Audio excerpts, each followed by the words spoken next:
Drop game one on the West Coast to San Diego tonight. Final score 5-3. We're breaking it all down next on the Locked On Twins postcast.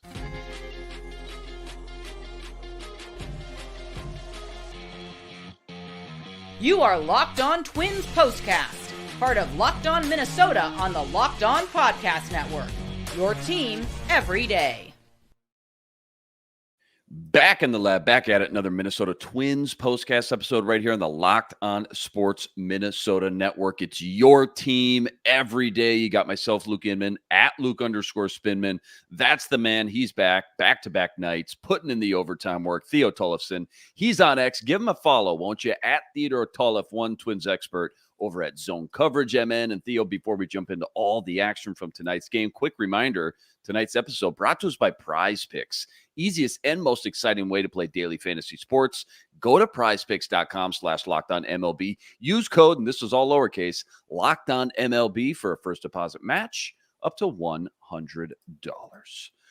All right, game one versus San Diego. Game 5 out of 7 in a row on the road as this team tries to chip away at Cleveland. Cleveland had the night off tonight. This Twins team desperately ready for a night off here soon. That can't come soon enough. That's on Thursday night. Zebby Matthews making his second career start. He was solid, all things considering. We'll do a deep dive on him here in a minute, but solid 5 innings of work, 4 hits, only 2 earned runs in the box score. Wallner, Willie Castro, both with a couple RBIs. That had it tied up at 2. Next inning, though, bottom 3, bases clearing double. That scores 3, and that kind of busts things wide open. Twins never really got the bats going tonight until the 9th. They scored 1. That made it 5-3, but that was your final, 5-3. They dropped to 70-55 on the year, and they lose game 1 on the West Coast to the Padres. Theo, biggest takeaways, kind of your A topics from this one. Then we'll do a little deep dive on Zebby's day a little bit more next.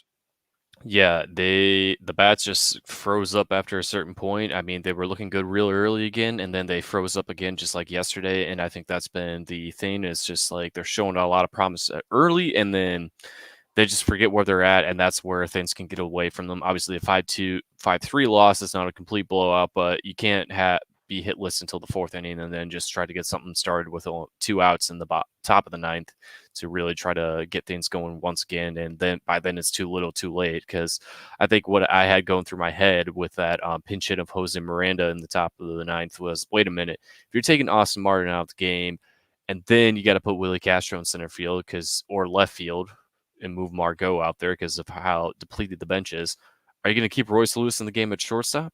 Because you can't put Miranda there. Right. So it was just a whole thing going through my brain, and then it didn't have to play out that way. But, yeah, it was getting creative there in the later innings. But, yeah, I mean, just the bats freezing up was the biggest disappointment. Yeah, and we've seen these bats go on fire, go on a tear. It's just been inconsistent all season long. You just want to see that kind of 4 or 5 runs. That's it. Just 4 or 5 runs, more consistent night in, night out, instead of the high highs, but those low lows. Just a little bit too much, it feels like this year.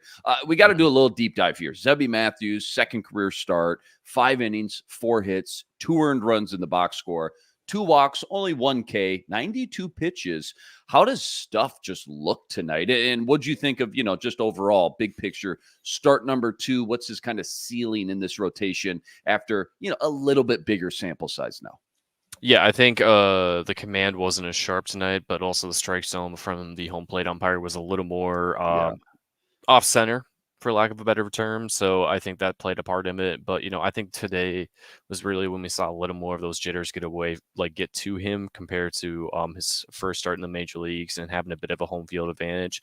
But, as we were talking about yesterday, depending on how things play out for him, he might have gone 6, but, he was guaranteed 5 no matter what. And that's what showed up. I think he was at 91, 92 pitches by the point he finished things up in the bottom half of the 5th inning. So it kind of played out as we predicted. A little more hits, and those 2 walks that came back to haunt him, and that was really the big difference maker. And then that weird play where Jurickson Profar in the bottom half of the 3rd, where they had 1 out and they were trying to get him out. Right. It was just a bad read between Julian, Santana, and then Zebby dropped the throw once he finally got it, and it was just, everything would just look poor on that play. That really was the difference maker and what cost them, I think, in this game.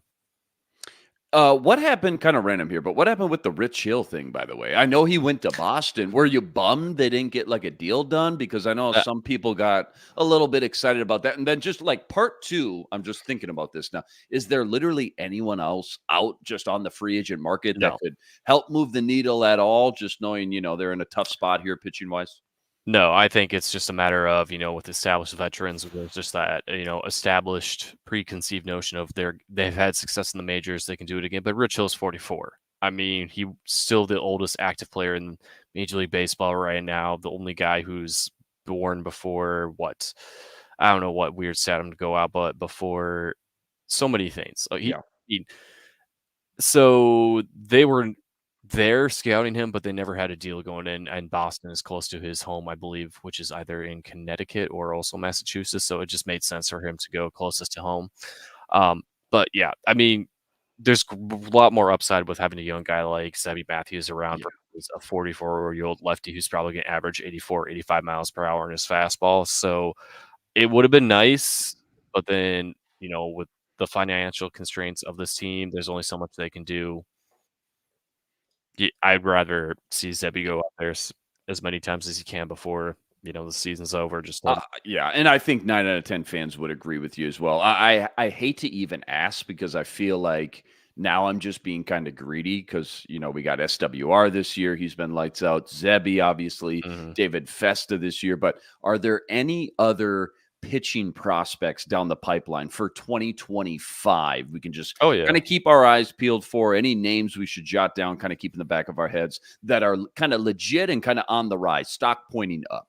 Yeah, and the first one I'll point to is Andrew Morris, who replaced Zebby Matthews on the St. Paul Saints roster. Mm, He's been, pretty rock solid throughout the year. He also started the season at high A and has gone through such a jump to get to triple A, which is still a complimentary in itself on just how this Twins player development system has really played to its strength with pitching development. And, I'll be talking to him tomorrow at CHS Field and hopefully have a feature story out on Zone Coverage later this week, kind of examining not only how his rise through the system is complementary to him, but just complementary to the Twins player development in this minor league system. I mean, he's the first guy that comes to mind, and I think a lot of people will definitely become more familiar with him next season just because of where things at.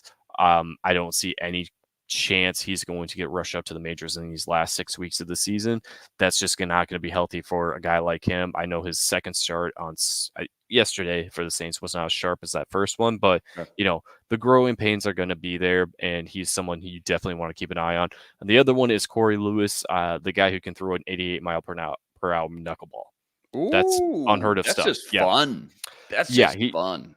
so he's been dealing with some injury issues, but he's still in Double A Wichita, and kind of fighting through those injuries, still performing pretty well and keeping some velocity on that knuckleball. Which, again, if you're throwing anything above 84, 85 on the knuckleball, that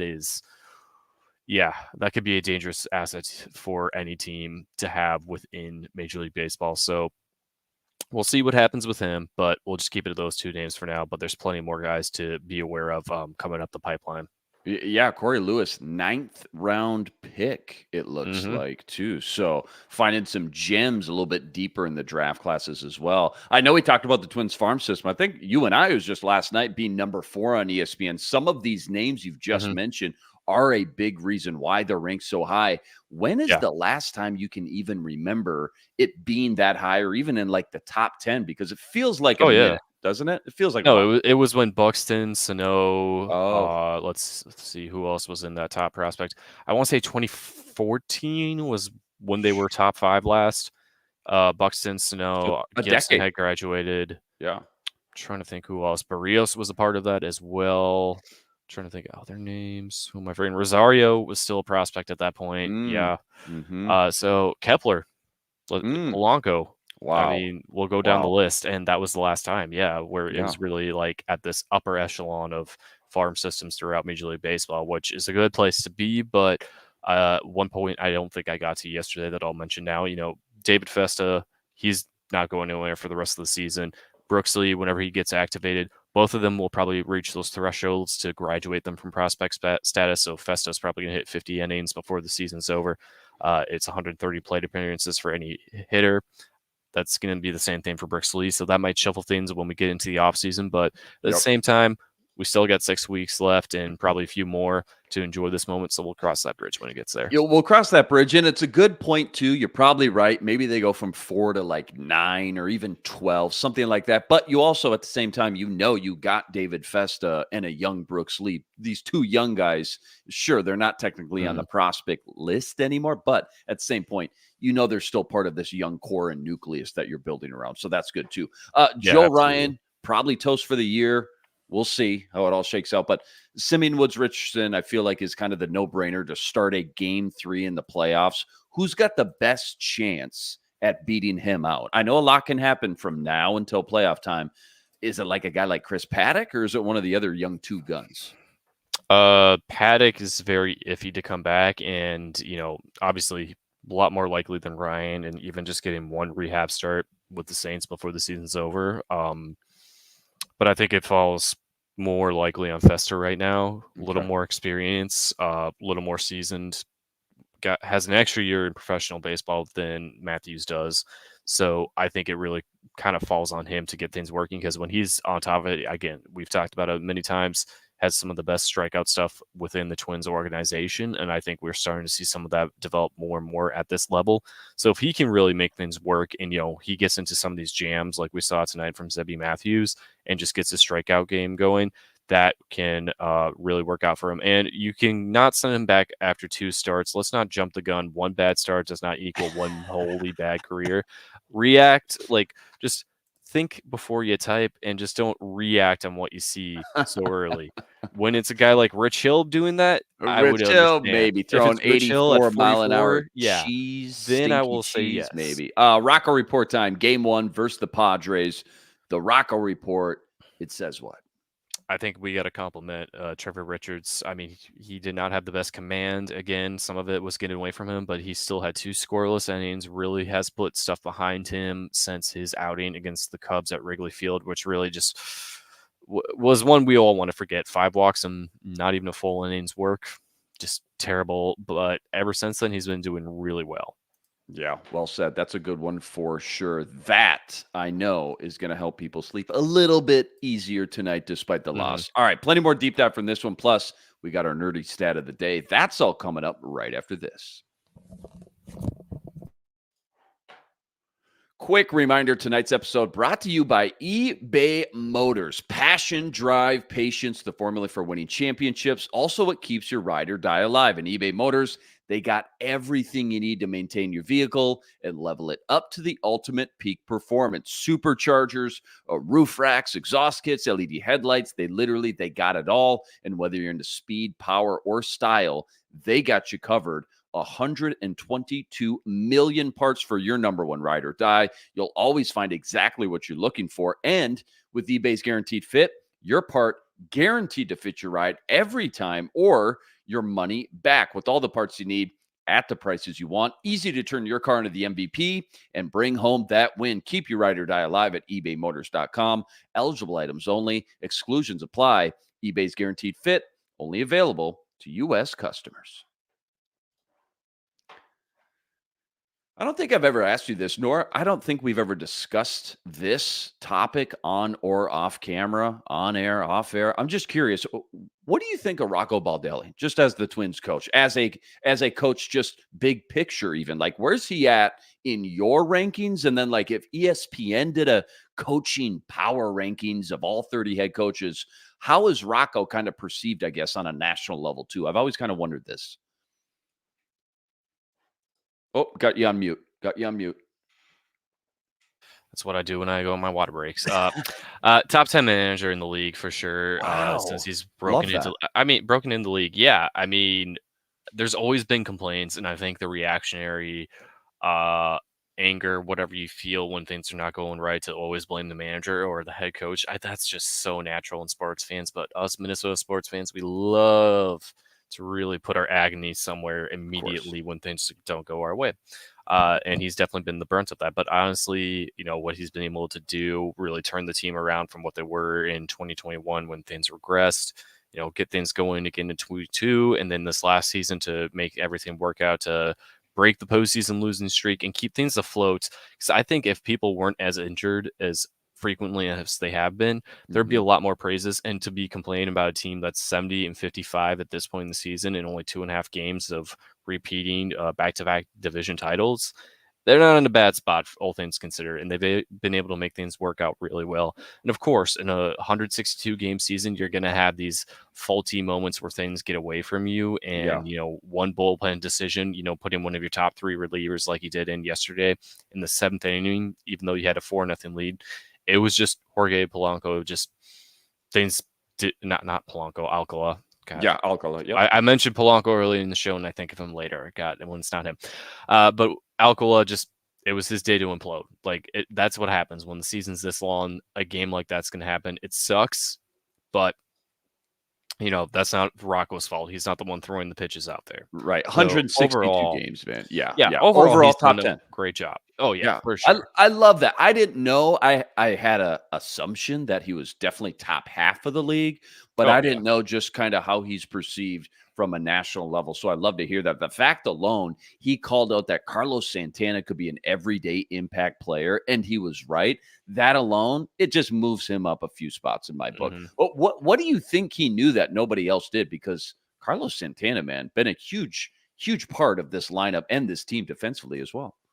I think it's just been his reputation around the league for a long time. I think, once he left Cleveland that first year in 2018 to join the Phillies, and, that clubhouse was pretty lost with its young guys and not really honing into their leader. I remember the story that came out, if this reminds you, if it comes back to you. So in 2018, when he was in the Phillies clubhouse and they were just staggering, not really going anywhere, and he was pretty much their one veteran leader, I think they were like playing Fortnite in the clubhouse, and he was just annoyed like crazy, like everyone's in 2018. And I was annoyed by it because I didn't want to be with the trends. It's like a Moneyball scene when Brad Pitt comes in. Yeah, exactly. He did one of those. He did one of those. I love it. So, but there hasn't been anything like that for him, and he's been a very well-respected guy. And, he kind of fills that role that you needed from the Jorge Polanco last season with some of the Latin players who are a bit younger. They need one of those guys who's been around the league a couple times to be respectable. And, he kind of combines what Jorge Polanco and Donovan Solano were. I'd say he's more of the hitter of Polanco was, and then defensively what Solano provided at first base, and that veteran leadership. So I think he definitely filled those two roles that were absent after the offseason transactions very well, and he's definitely going to be a contender for the Gold Glove, because I know the Twins' own Twitter and Instagram pages were hyping up what stats he was as a defensive first baseman. I think he's first and second in a lot of categories, not just in the American League, but Major League Baseball as a defensive first baseman. So maybe we'll finally see the justice that Joe Mauer never got in 2017 with his Gold Glove now going to Carlos Santana.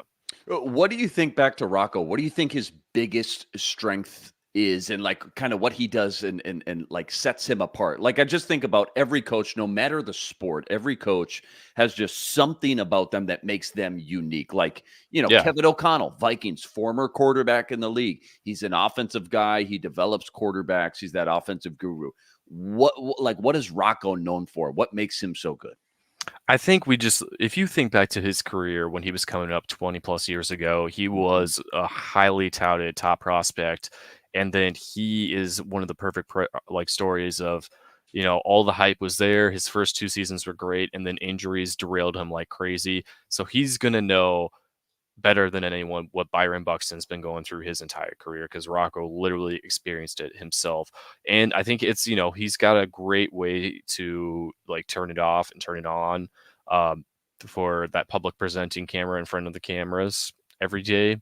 But when he needs to be the leader in front of his guys, he can do it, whether it is just being the nonchalant guy. We definitely see it on Valley pre or post games a lot, but I think him just knowing how to work around with people, meet them at where they're at, and just being that kind of leader has really, and obviously coming from Tampa Bay with one of the best front offices in terms of analytics and bringing that there. But I think it's just like who he is as a person, and being able to turn things off, turn things on, and know, what's appropriate for the public to see, but also just, as the leader in the clubhouse, as the manager, you got to have like a certain collective, understanding with the guys there who are going to be there for all 162 games, or the most of them, or just a few, and just understanding, the camaraderie that comes with being a Major League Baseball team. Yeah, it's so true too, and especially in the NFL, you see and hear more and more head coaches are being hired that are kind of dubbed as these player coaches, right? They're getting away from the old school, like in your face, hard nosed kind of. Like these head coaches now in the NFL, I just feel like I don't want to call it buddy more, but definitely there's a lot to what makes them unique as far as like they want to have a good relationship with their players. Rocco being a former player and being so young, I just feel like has to do something, has to move the needle to some degree as well. And I got to feel like a lot of these players really love playing for Rocco, and he is a player's kind of head coach as well. I saw earlier their over under win total, the Twins, obviously, before the season was 85.5. So before the season started, Twins, if you wanted to bet on them, total wins before the year, 85.5. They are well on the pace to break that. In fact, I think it was Aaron Gleeman. I should pull it up, but there was a stat that got flung out. If you take out the month of April, which obviously I know that's not how it works. But from like it was May, their do you have it? 7-13 loss. They've had the best record in baseball. Best record in baseball. 13. That might have changed after today, but that was going into tonight's game. So you take away that really bad 21st games, and then you, again, take things into perspective. And sometimes you're going to have Jorge Polanco. I did it again. Alcala implode and have that one bad outing, or the offense doesn't show up. But again, they're 70-55, and if it weren't for Cleveland being where they're at, I think things would be, and the injuries not being mounting where they are, things would be looking a lot better, and I think people will be taking things in a little bit better. But I definitely know there are some fans who are just going to always react to the agony of the moment and always have that be their first reaction as the sky is falling on Twitter. And we don't always have to be that way. Sometimes you got to be a little bit more like Rocco. Well said there. Well said. You got a nerdy stat for us? Nerdy stat of the daytime? Any crazy stat or, fun analytic, whatever it may be, Twins related. Okay. So obviously Zebby Matthews, everything he's been known for this season is the few amount of walks he's given up. So this is only the second time all year he has given up 2 walks in one game. The last time coming, I believe, in Double-A on July 9th. And last season, he only had 4 games where he walked 2 or more batters. And he never has had a game in... Actually, no, correct me. Since the beginning of 2023, he has not had a single game in professional baseball where he's walked 2 or more guys in a game. That's insane, right? Yeah. And that feels crazy. Somehow, yeah, I forgot that Machado flew out in between those walks, and I was looking back to see if he walked back-to-back batters. He has not done that. He's not done that since the Twins have drafted him. And we don't want to jinx anything, so knock on wood, of course. Well, you wanted a nerdy stat, and everyone would want to hear what the Zebby walk stats are. It was perfect. Right. I love it. No, I love it. Very encouraging stuff. Blame me for bringing it up. Yeah, we're already blaming you right now because it's going to happen. It's a foregone conclusion. I know. I've spoken it into existence. I will accept the writer's jinx. Don't go anywhere. We got to preview Game 2 versus the Padres. That's all coming up right after this. Quick reminder, tonight's episode also brought to us by Prize Picks. Prize Picks, America's #1 fantasy sports app with more than 3 million members to date. And for me and my money, it's just by far the easiest. It's the most exciting way to get in on all the action while you watch your favorite sports and you watch your favorite players. All you got to do, you pick more or pick less on 2 or more player stats, and you watch the winnings roll in. Baseball season, obviously in full swing here. So whether it's strikeouts, RBIs, home runs, you name it, they got it. Take your pick on more or less and add them to your Prize Picks entry today. Plus, they now offer Apple Pay for quick and easy deposits into your account all season long. Download the Prize Picks app today. Use code LOCKEDONMLB for first deposit match up to $100.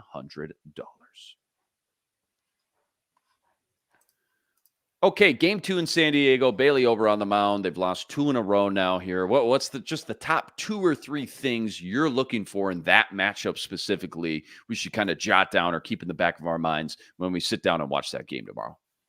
Can Bailey Ober make it to 11 consecutive starts and be the first Twins pitcher since Johan Santana to do such a thing in one of his Cy Young years, which obviously we want to see that happen. And they're facing off against old friend Martin Perez, who was a part of their 2019 Bomba Squad rotation. So expect a full right-handed lineup to start the night, and then obviously a lot more platooning than we saw today.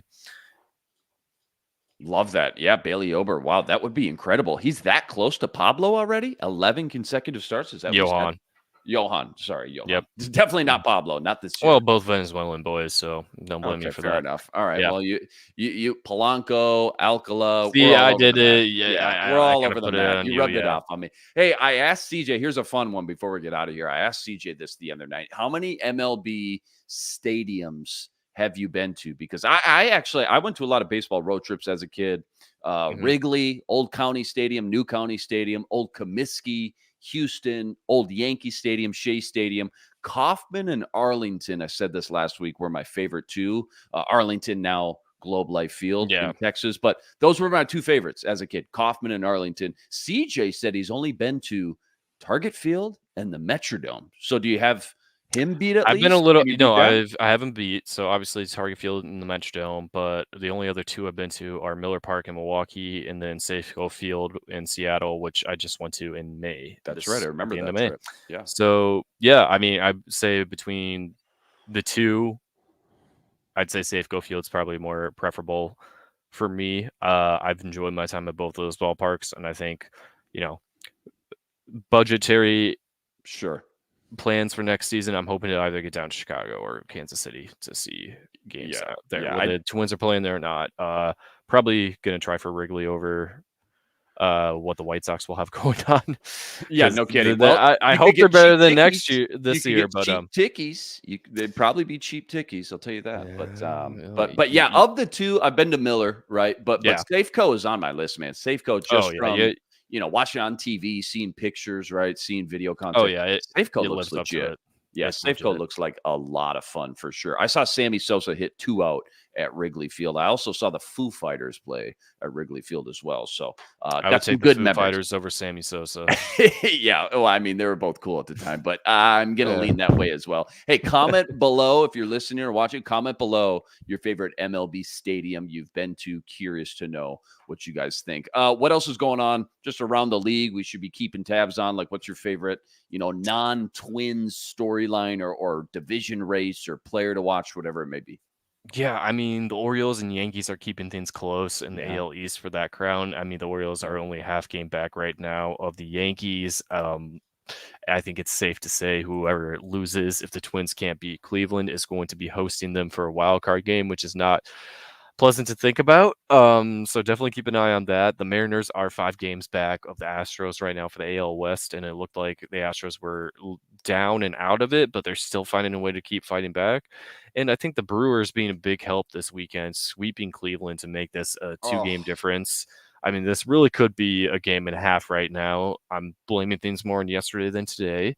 But the Brewers pretty much have, okay, I shouldn't say pretty much have because I remember 2011 very well. But they have an 11-game lead with only like 37 games left to go for themselves. What happened in 2011? Do you remember the last day of that season? That was one of the best final days of any sports I've ever seen.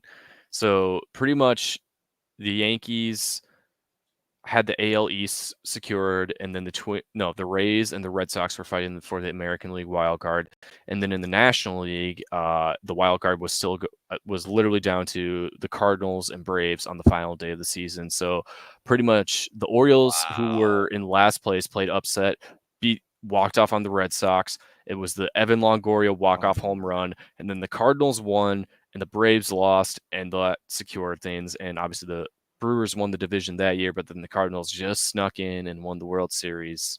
So that will never be forgotten. I just Googled it. Oh my gosh. Googled it. 19 different articles reliving the craziest final day of the 2011 regular season. Dude, that is incredible, man. One of the best days of baseball I've ever watched. Wow. All right, we got to roll. Twins drop game 1. Cleveland with the night off, so division lead now 2.5 games. Game 2 tomorrow, Bailey Ober on the mound. First pitch, another late one, 8:40 p.m. Thanks for everybody for staying up late. And huge shout out to all the everydayers out there that always make us your first listen. Rest assured, we'll be back each and every game right here, breaking it all down. Got to go check out all of Theo's work on X. Give him a follow at Theodore Tollefson, plus all the work he's always ripping up over at ZoneCoverageMN.com. Anything new as of late we can go check out? Anything that you've been working on Twins related? Yeah, last week, the last thing I had out was comparing Bailey Ober and Nick Blackburn with the 9 consecutive quality start streak. Bailey Ober's has looked a lot better than Nick Blackburn's, but I'll have feature on Andrew Morris later this week, talking to him tomorrow, and Cedar Rapids Colonels pitching coach Jonas Levin, just about his rise as well, and just the compliments of, like I was saying earlier in the show, how they've been doing the system, and there'll be plenty more to come. Love that. Can't wait to go check that out. Again, that's going to be up at ZoneCoverageMN.com. Like this video, subscribe to the channel. So close to 8,000 subscribers. That's always much, much appreciated. That'll do it for us. Theo Tollefson, Luke Inman on X, at Luke_Spinman. We'll see you next time. But until then, signing out.